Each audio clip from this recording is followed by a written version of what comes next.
We spend a lot of time looking up at the stars, wondering where we came from, but sometimes you got to look down, way down, into the muck.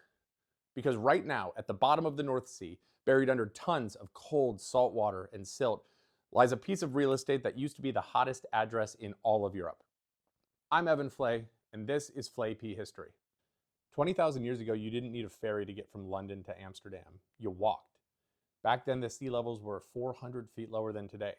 So this wasn't an ocean, it was a land bridge, a massive grassy plain that we now call Doggerland.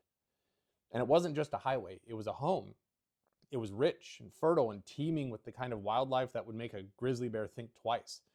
We're talking about woolly mammoths, Eurasian cave lions, giant deer with antlers the size of a pickup truck, and right alongside them, humans. These were Mesolithic hunter-gatherers. They didn't rely on comfort, they relied on competence.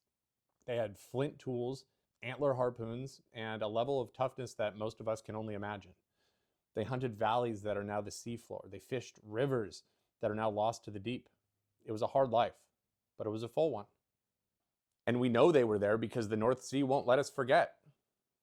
For a century, commercial fishermen have been dragging their nets across the bottom and hauling up more than just the catch of the day.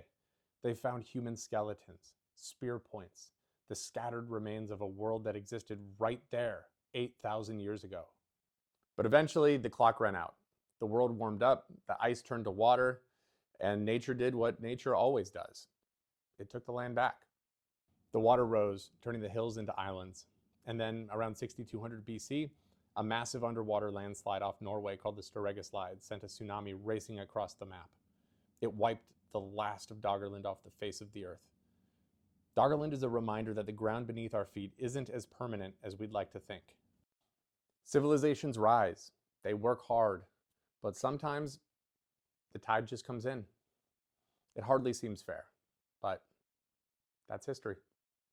See you next time.